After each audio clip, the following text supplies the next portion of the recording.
Incarcerated former Pakistani Prime Minister Imran Khan has announced that his party will launch a nationwide movement for the restoration of democracy next week. Mr. Khan's sisters conveyed his message after meeting him inside the maximum security Adiala jail. Addressing the media, Alima Khan, who herself has been barred from meeting her brother, spoke after her two sisters, Noreen Niazi and Dr. Uzma Khan, were allowed a brief 15-minute meeting following hours of waiting in the sweltering Rawalpindi heat. Quote, Imran Khan has instructed his party officials to launch a movement against the system of slavery and oppression that is ruling over Pakistan starting next Monday, unquote, she said. Mr. Khan has stated in statements in previous weeks that he himself would monitor the movement from his jail cell, where he has been kept now for almost 2 years. Last week, following the war between Iran and Israel, Imran Khan had postponed the protest movement, citing regional tensions. The military government in Pakistan, led by General Asim Munir, has carried out an unprecedented crackdown on PTI, the party of former Prime Minister Imran Khan, arresting thousands and killing dozens of protesters since November 2022, when General Munir was appointed army chief.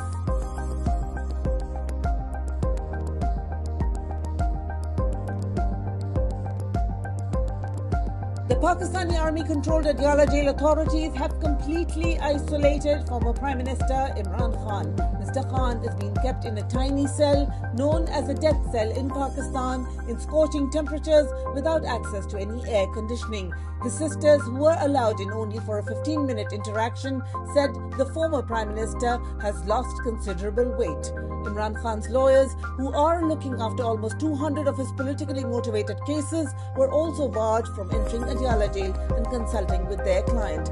Mr. Khan's sister, Alima Khan, said today this is part of the martial law's government's plan to isolate and minus Imran Khan. Mr. Khan has at times been held for prolonged solitary confinement, defined as torture by international rights bodies.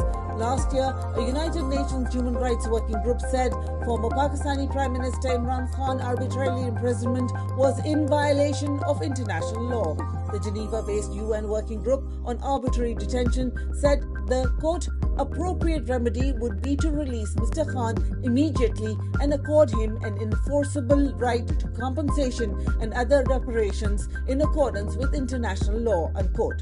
It has been 696 days since Mr. Khan was taken into custody.